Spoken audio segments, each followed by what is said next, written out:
Imagine this. One day headlines scream, Russia invades the UK. Shocking, right? But what would the United States do in such a scenario? Let's dive into this hypothetical yet intriguing situation. First off, the US and UK share a special relationship. They're not just allies, they're best pals on the global stage.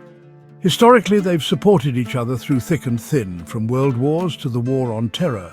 So it's safe to say the US wouldn't sit this one out. Immediately expect a flurry of diplomatic activity. The US would likely rally NATO allies for an emergency meeting. NATO's Article 5 states an armed attack against one member is an attack against all. This is the foundation of collective defense. The US, being a NATO heavyweight, would push for a unified military response. But what about boots on the ground? The US has several military bases in Europe, including the UK. Troops would be mobilized to reinforce British defenses. Advanced fighter jets, bombers and naval fleets would be deployed. Cyber warfare would be another front. The US Cyber Command would engage in counterattacks, aiming to disrupt Russian communications and logistics. Information warfare would be intense, with both sides trying to control the narrative. Economic warfare would also ramp up. The US would lead efforts to impose crippling sanctions on Russia. These would target financial institutions, energy exports, and key industries. The goal? Strangle Russia's economy to force a withdrawal. But let's not forget the humanitarian aspect. The US would likely spearhead relief operations, providing food, medical aid, and shelter to displaced civilians in the UK. American NGOs and international organizations would be on the ground, offering support. Now, could this escalate to a nuclear confrontation? While this is a grim possibility, both nations understand the catastrophic consequences of a nuclear war. Diplomatic channels would remain open to avoid such an outcome. In summary, the US response would be multifaceted: military, economic, cyber, and humanitarian. The goal? Defend an ally, maintain global stability, and thwart aggression. So while let's hope this remains purely hypothetical, it's clear that the bond between the US and UK is strong, and any attack on one would surely provoke a swift and decisive response from the other. Thanks for tuning in.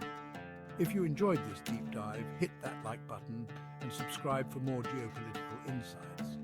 Until next time, stay curious.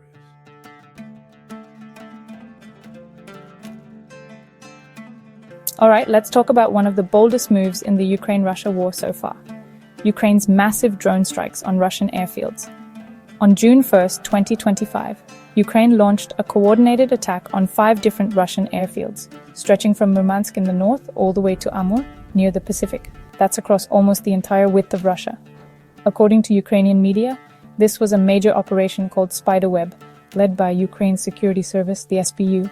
And get this, the planning took over a year and a half. Now, how did they do it? We're not talking about just a few drones here. President Zelensky himself said they used 117 drones, mostly these kamikaze FPV drones. Some were secretly launched from trucks parked just outside the airfields.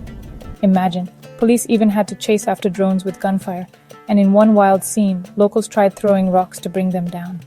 Ukraine says they damaged about 40 Russian aircraft, including those long-range bombers that launch cruise missiles.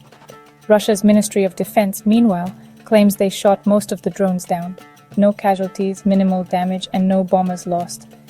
As usual, both sides are sticking to their own stories, and independent sources are struggling to verify the details. What makes this even more dramatic? The timing. The attacks happened just one day before peace talks between Russia and Ukraine were set to resume in Istanbul after a 3-year pause. There were also 2 major bridge explosions in Russia that same weekend, which Moscow called sabotage. So why does this matter? It shows just how far Ukraine's drone program has come, and how the front lines of this conflict now stretch deep into Russia. It's a new kind of warfare, covert, high-tech, and unpredictable. Whether this will shake up the peace talks or just escalate things further, I'll be watching closely, and so should you. Stick around for more breakdowns on the geopolitics shaping our world.